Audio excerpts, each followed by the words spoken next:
پیغمبر اسلام کھڑے ہوئے اور چاہتے ہیں کہ اپنے رسالت کا اعلان کریں اور اپنی مدد کے لیے کسی سے کہیں، جیسے ہی کھڑے ہوتے ہیں پھر کسی نے چاہا کہ تماشا کھڑا کریں اور پروپیگنڈا کریں اور ان پیغمبر کی باتوں کو ختم کر دیں۔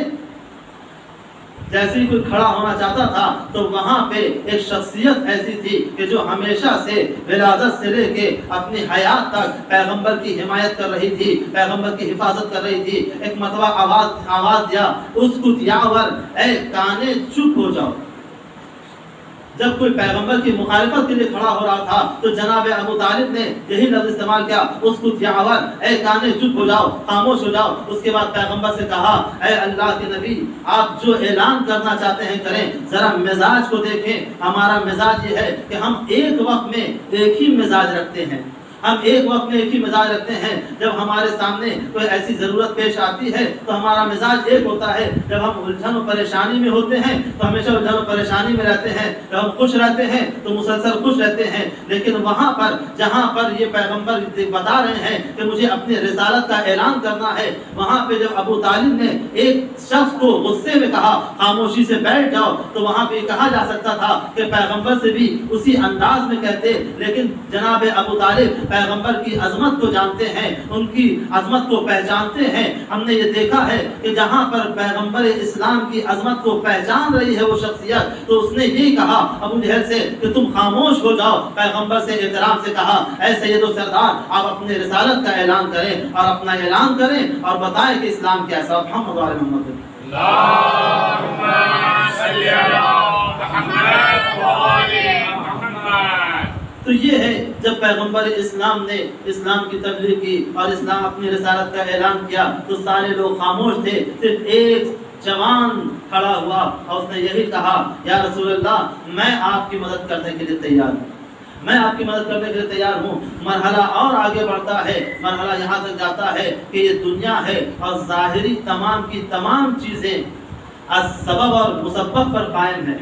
دنیا کی کوئی چیز بھی سبب و مسبب سے الگ نہیں ہے، ہر جگہ اسباب پائے جاتے ہیں تب مسبب ہوتا ہے، جب سبب ہوگا تب مسبب ہوگا۔ اور زبان فلسفے میں لفظ اتفاق کو رکھا ہی نہیں گیا، فلسفے میں یہ نہیں کہا جا سکتا کہ یہ اتفاقاً ایسا ہو گیا، نہیں، کوئی سبب ہوا ہے تب مسبب وجود میں آیا ہے۔ تو پیغمبر اسلام کا وجود ظاہری اور پیغمبر اسلام کا تبلیغ کرنا، تو پوری کائنات جب سبب و مسبب کی ضرورت مند ہے، محتاج ہے، تو پیغمبر اسلام کی تبلیغ کے لیے بھی کسی سبب و مسبب کو ہونا چاہیے، کسی کو مددگار ہونا چاہیے کہ جو پیغمبر اسلام کی مدد کرے، جو پیغمبر اسلام کی اس امر میں مدد کرے۔ وہ کون افراد تھے؟ کہا وہ دو افراد تھے، سب سے پہلے جناب ابو طالب تھے اور دوسری جناب خدیجہ تھی، جناب ابو طالب نے مدد کی، جناب خدیجہ نے مدد کی، اور اس کو قرآن نے بھی سراہا ہے، اور قرآن نے بتایا کہ اے پیغمبر، جب میں نے آپ کو یتیم پایا تو آپ کو پناہ دیا، اور جب میں نے آپ کو تنگدست پایا تو میں نے آپ کو مالدار بنا دیا۔ تو ہم نے یہی دیکھا کہ سوائے ابو طالب کے کسی اور نے پیغمبر کو پناہ نہیں دی، سوائے خدیجہ کے، سوائے مال خدیجہ کے ذریعے کہیں اور سے پیغمبر مالدار نہیں ہوئے۔ صلی اللہ علیہ وسلم۔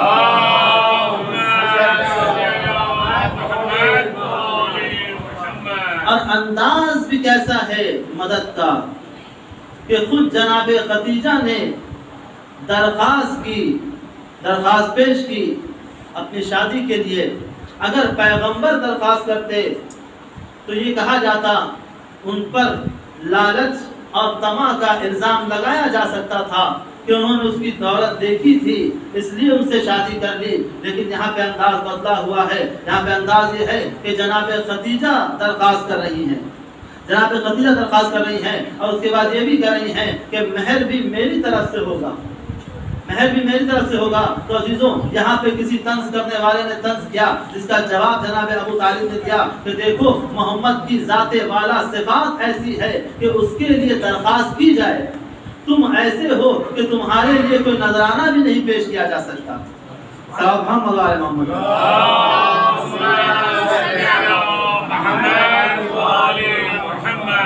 تو عزیزوں، یہ چیزیں ہیں جہاں پر پیغمبر اسلام دین اسلام کی تبلیغ کر رہے ہیں، اور یہ دیکھا گیا کہ دین اسلام کی تبلیغ کے لیے دو چیزوں کی ضرورت ہوتی ہے۔ کسی بھی چیز کو پہنچانے کے لیے ایک ہمارے پاس تحریری نسخہ ہو، یا ایک ہمارے پاس تقریری امتیاز ہو، یا ہم تقریر کر سکتے ہوں یا تحریر کر سکتے ہوں، اس کے ذریعے ہم اپنے میسج کو، اپنے پیغام کو آپ تک پہنچا سکیں۔ پیغمبر اسلام کے پاس بھی یہی دو چیزیں تھی، ایک تقریر تھا اور ایک تحریر تھا۔ لیکن جب پیغمبر اسلام یہ کرنا چاہتے تھے کہ اسلام کے پیغام کو پہنچا دیا جائے، جب تقریر کرنا چاہتے تھے تو دعوت ذوالعشیرہ میں سب سے پہلے رکاوٹ لوگ بن گئے کہ انہیں تقریر نہیں کرنے دیا گیا۔ اور جب پیغمبر اسلام عمر کی آخری میں یہ لکھنا چاہتے تھے تو یہی کہا کہ کچھ قلم و دعوات مجھے دے دو، میں کچھ لکھ دوں۔ تو یہاں پر بھی پیغمبر اسلام کو یہ کہہ کے روک دیا گیا کہ اگر انہیں قلم و دعوات دو گے تو یقیناً یہ ہمارے خلاف کچھ لکھ دیں گے، یا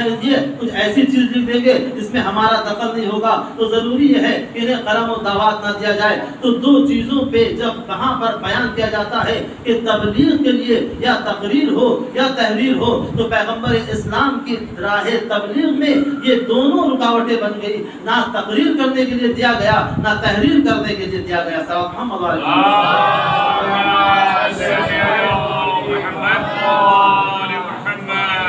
یہ مرحلہ تبلیغ پیغمبر اسلام جو چل رہا تھا، یہ یہاں تک پہنچا کہ پیغمبر اسلام یہ کہہ رہے ہیں کہ تم دین اسلام کو قبول کرو، تم دین اسلام کو مانو۔ اب وہ مرحلہ آتا ہے کہ جہاں پر ساری صحبتیں، ساری مشقتوں کے بعد جب اسلام کا دامن پھیلنے لگا، اسلام کا دائرہ بڑھنے لگا، لوگوں میں کچھ سوجھ بوجھ آنے لگی، تو یہ کہا گیا اے پیغمبر آپ نے ہمیں حیوان سے انسان بنا دیا۔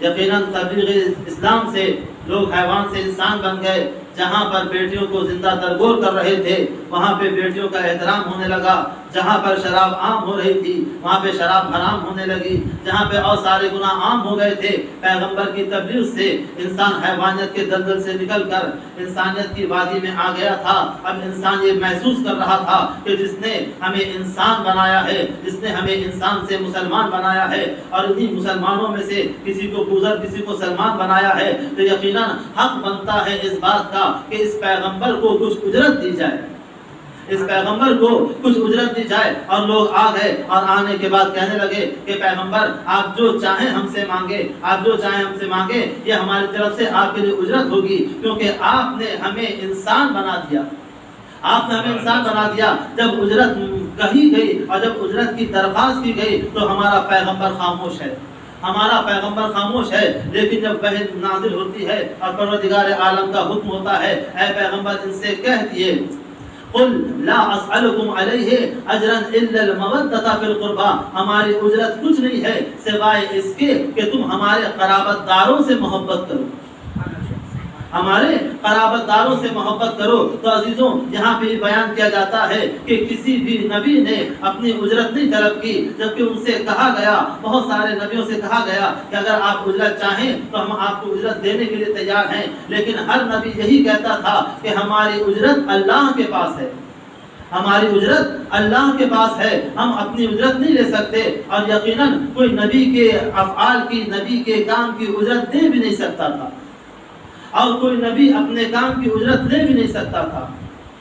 صرف پیغمبر نے اجرت کے لیے کہا، اور اس انداز میں کہا۔ وہ کون سی اجرت تھی؟ کہا ہمارے قرابت داروں سے محبت کرو، ہمارے قرابت داروں سے محبت کرو۔ تو عزیزوں کسی نبی نے نہیں مانگا اجرت، پیغمبر نے اجرت کے لیے کہا۔ تو آخر وجہ کیا ہے؟ کیونکہ پیغمبر نے جس اجرت کو پیش کیا ہے وہ ہے قرابت داروں سے محبت، وہ ہے قرابت داروں سے محبت۔ اجرت کیا ہوتی ہے؟ کہا اجرت یہ ہے کہ کسی کی کوئی چیز کا اس کے مقابلے میں کوئی چیز دے دی جائے، کسی چیز کے مقابلے میں کوئی چیز دے دی جائے۔ اگر ایک چیز مادی ہے، ہم اسے خریدنا چاہتے ہیں تو اسے اجرت دے کے وہ چیز خرید سکتے ہیں، لیکن ایک چیز مانوی ہے، اگر ہم اسے خریدنا چاہیں تو اسے نہیں خرید سکتے، اسے اجرت دے کے نہیں خرید سکتے۔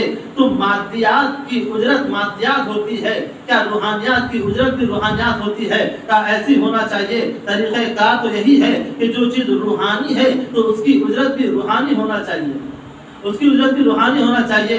تو اب عزیزو ذرا اندازہ لگائیں، کیا ہم اپنے ماتم کو بیچ سکتے ہیں؟ کیا ہم اپنے رونے کو بیچ سکتے ہیں؟ اگر ہم سے یہ کوئی کہے کہ تم اپنے رونے کو، اپنے گریہ وزاری کو بیچ دو، ہم اتنا پیسہ دیں گے، تو کیا ہم تیار ہو جائیں گے؟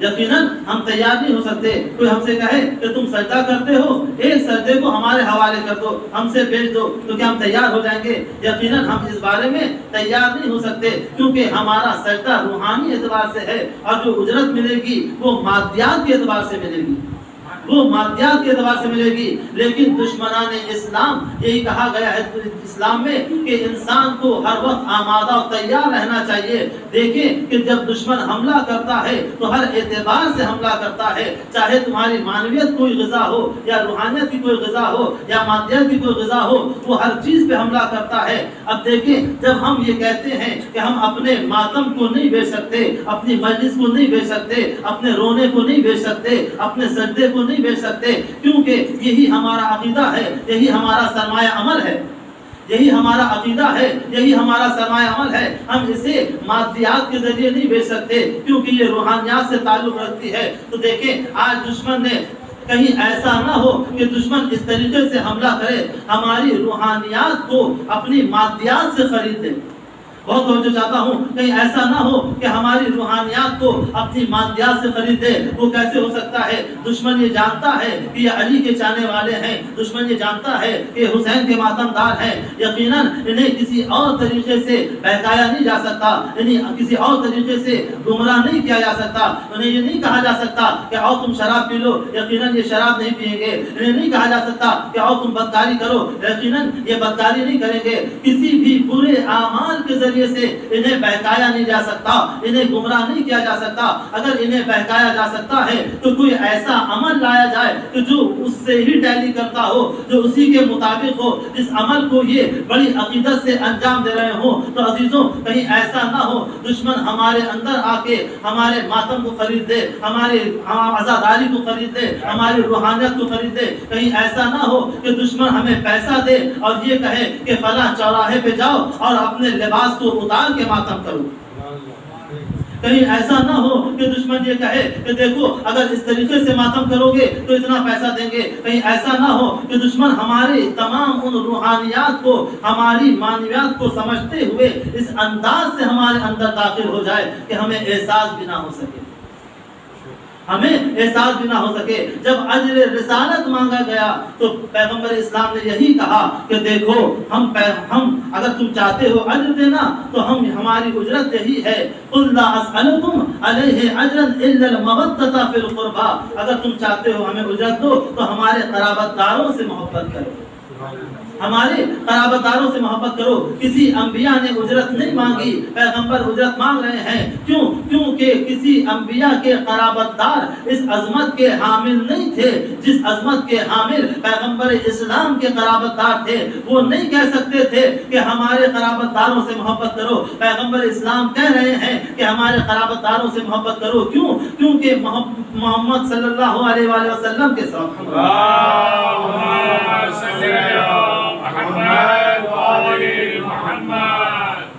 کیونکہ پیغمبر اسلام کے جو قرابت دار ہیں وہ کون ہیں؟ خود پیغمبر اسلام نے فرمایا اولنا محمد و اوسطنا محمد و آخرنا محمد و کلنا محمد، ہمارا اول بھی محمد ہے، ہمارا اوسط بھی محمد ہے، اور ہم سب کل کے کل محمد ہیں۔ صلی محمد علیہ وسلم۔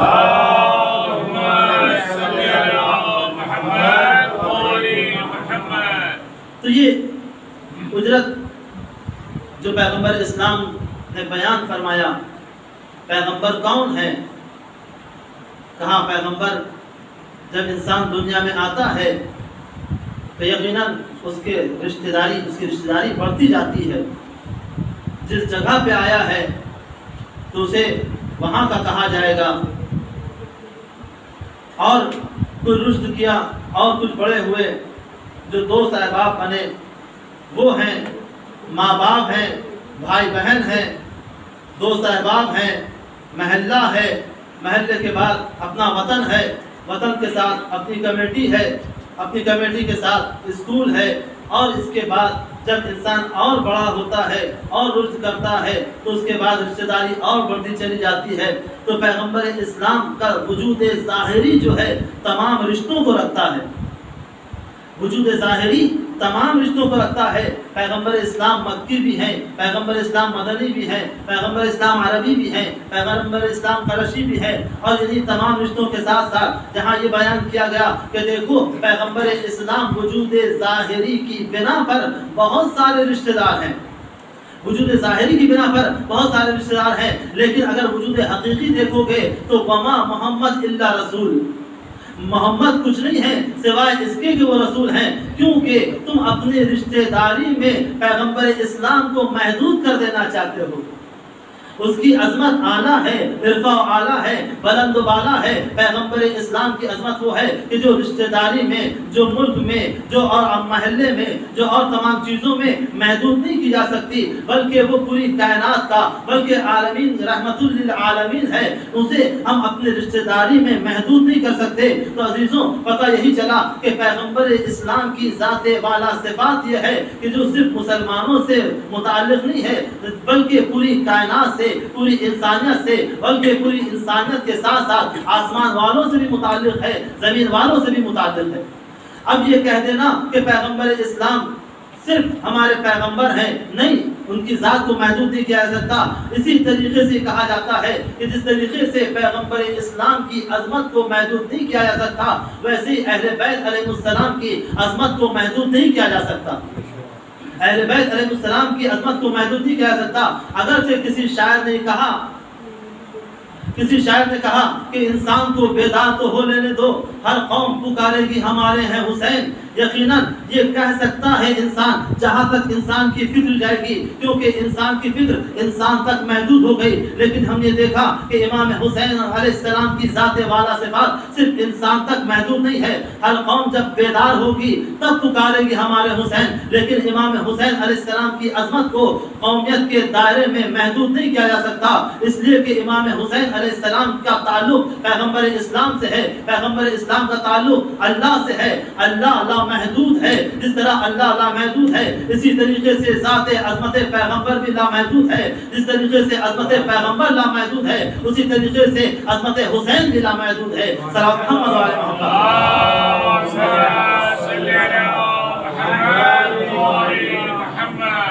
تو یہ رشتہ داری کا مسئلہ، اور یہ کہا جائے کہ عظمت محدود نہیں، ان کا تعلق لامحدود سے ہے. پیغمبر اسلام نے کیا فرمایا کہ ان الصلاۃ و نسکی و محیای و مماتی للہ رب العالمین.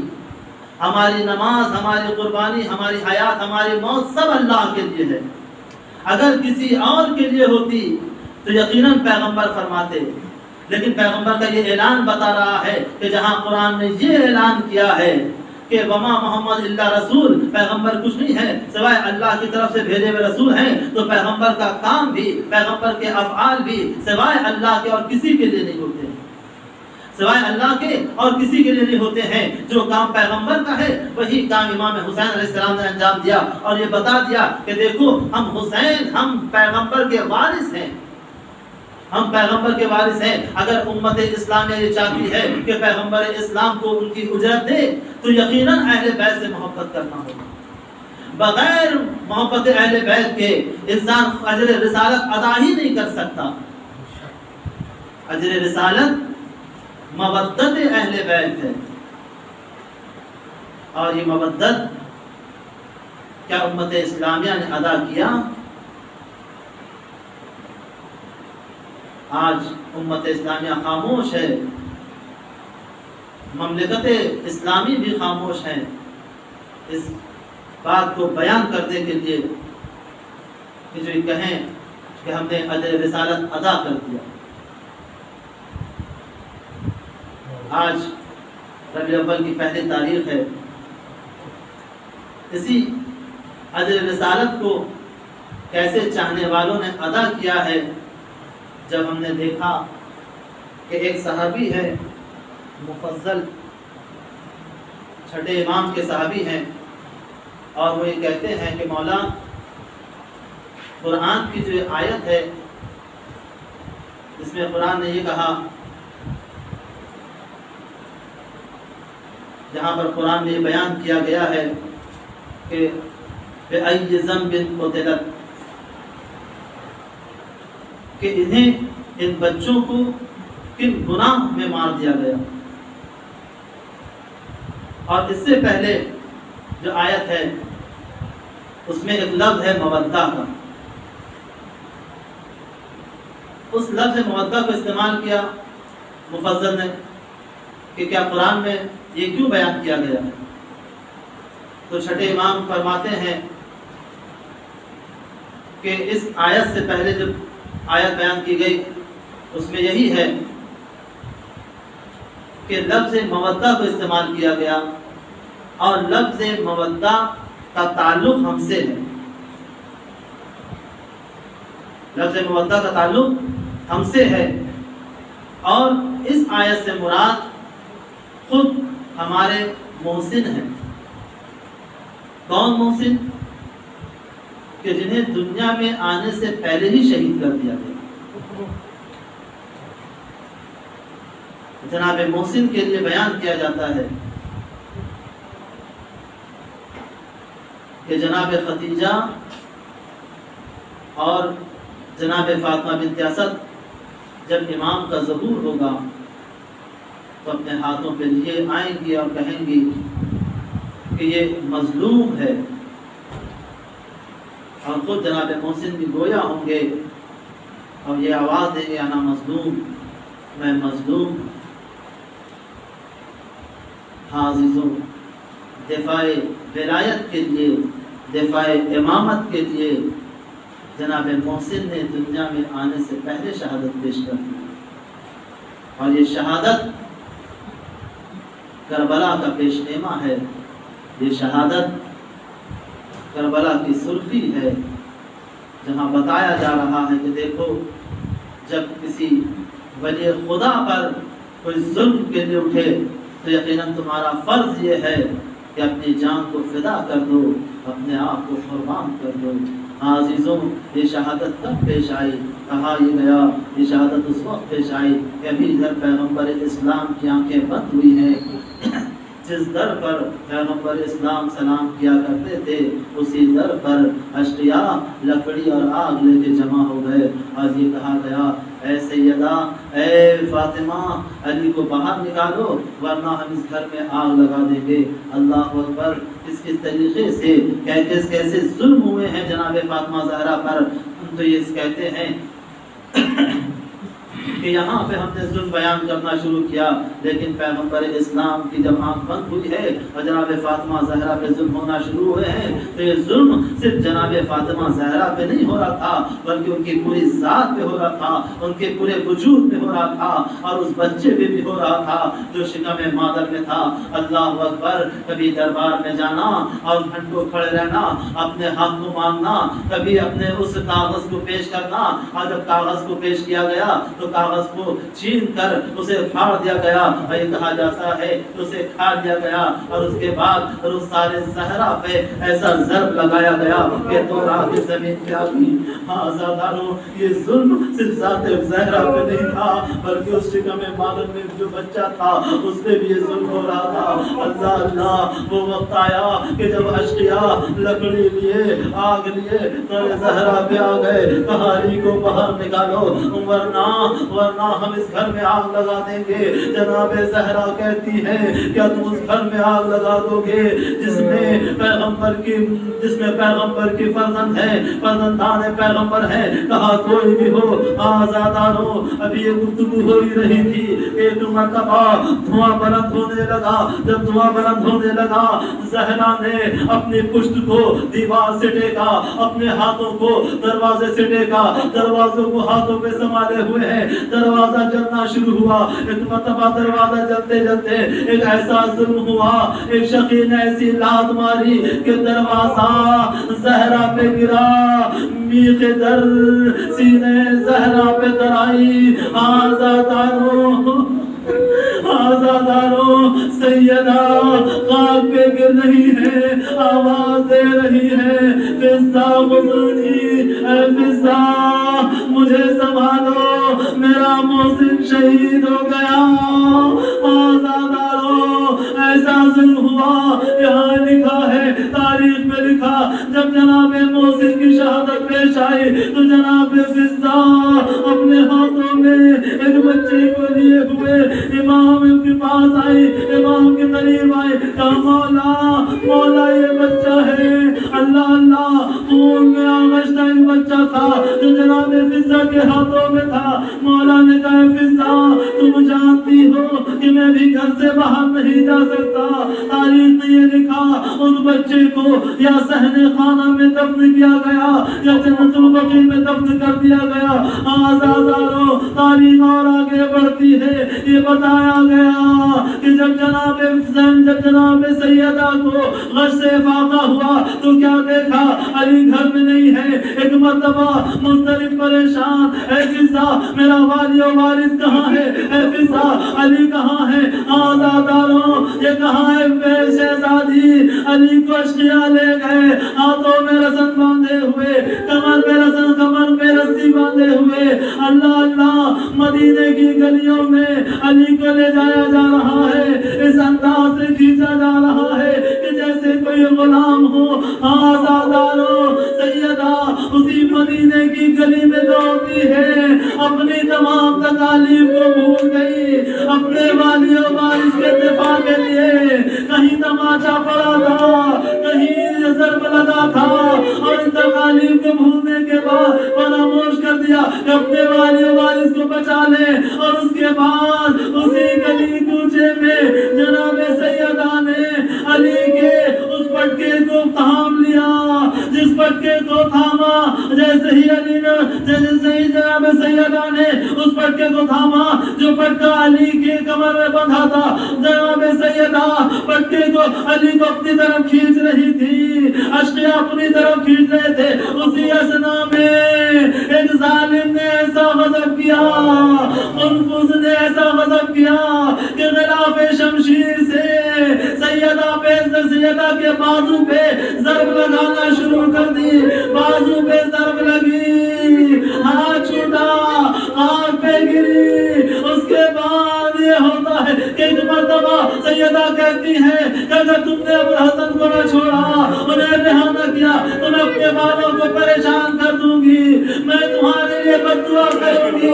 آزاداروں جیسے ہی سیدہ نے یہ کہا، مولا دیکھ رہے تھے، آسمان کا رخ کیا، کیا دیکھا کہ آسمان کا رنگ بدل رہا ہے، آسمان کا مزاج بدل رہا ہے، قیامت کے آثار نمودار ہو رہے ہیں۔ مولا نے کہا سیدہ کو روکو، اگر سیدہ نے اگر زہرا نے ان کے لیے بد دعا کر دیا تو یقیناً قیامت برپا ہو جائے گی۔ اے بی بی علی نے منع کیا ہے، آپ بد دعا نہ کریے گا، یا آپ کے بابا کی امت میں سے ہیں۔ اللہ اللہ جیسے ہی آثار نمودار ہوئے، سیدہ نے بد دعا نہیں کی، لیکن حالات کو دیکھ کر اشقیا نے علی کو رہا کر دیا، علی کو چھوڑ دیا، تلواریں سر سے ہٹ گئی، ہاتھوں کو کھول دیا گیا، علی چلے ہیں۔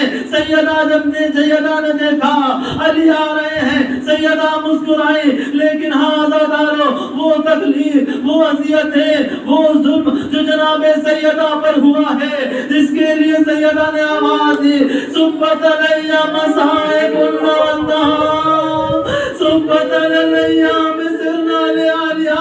اے بابا آپ کے بعد ایسا ظلم ہوا، اگر وہ ظلم دن کی روشنائی پہ پڑتا تو وہ رات کی تاریکی میں بدل جاتا۔ آزاداروں زہرا پہ کون سا ظلم ہوا؟ وہ ظلم ہوا کہ جب زہرا وصیت کر رہی ہے تو وصیت سے سمجھ میں آتا ہے کہ جناب زہرا پہ کیسا ظلم ہوا۔ اے علی کفنی لیلا، اے علی دفنی لیلا، اے علی غسلنی لیلا، اے علی مجھے رات کی تاریکی میں غسل دیجیے گا، اے علی مجھے رات کی تاریکی میں کفن پہنائیے گا، اے علی مجھے رات رات کی تاریکی میں دفن کریے گا۔ ہاں عزاداروں، یہ جناب سیدہ کی وصیت ہے۔ اس کے بعد کہتی ہے اے علی جب مجھے دفن کر دیے گا اور جب میری قبر پہ آئیے گا تو خاموش نہ بیٹھیے گا بلکہ قرآن کی تلاوت کرتے رہیے گا، مجھے قرآن کی تلاوت بہت پسند ہے۔ اس کے بعد ایک مرتبہ وہ وصیت کی جو ایک ممتا سے بھرا ہوا جملہ تھا، اے علی میرے بچوں پر رحم کریے گا، اگر کوئی خطا کرے تو ان پہ ناراض نہ ہوئیے گا، انہیں کبھی میرا احساس نہ ہونے دیجیے گا۔ آزاداروں وصیت کر چکی، علی مسجد میں آئے، ایک مرتبہ حسنین دوڑتے ہوئے آئے، بابا ہماری ماں دنیا میں نہ رہی، جیسے ہی سنا کہ فرزا زہرا اس دنیا میں نہ رہی، علی جیسا شجاع منہ کے بل زمین پہ گر پڑا۔ اور اس کے بعد جب ملائکہ آنے کے بعد وہ وقت آتا ہے کہ جب غسل کفن دیتے ہیں، جب غسل دے رہے ہیں، غسل دیتے ہمارا مولا ایک ایسی چیخ مارتا ہے، چیخ مارنے کے بعد ظرف آب کو زمین پہ پھینکا اور دیوار سے ٹیک لگا لی۔ کسی نے پوچھا اے علی ایسا کون سا ظلم آپ نے دیکھ لیا، کیا غضب ہو گیا کہ آپ نے ایسی چیخ ماری؟ مولا فرماتے ہیں تمہیں کیا پتا، میں نے جب سے زہرا کے چہرے پہ پانی ڈالا تو میں نے دیکھا تماچے کے نیل کا نشان ہے، میں نے جب بازو پہ پانی ڈالا تو دیکھا غلاف شمشیر کا نشان ہے، جب میں نے پہلو پہ پانی ڈالا تو دیکھا پہلو شکستہ ہے۔ آزاداروں غسل ہوا، کفن پہنایا گیا، علی نے فاطمہ کو دفن کر دیا۔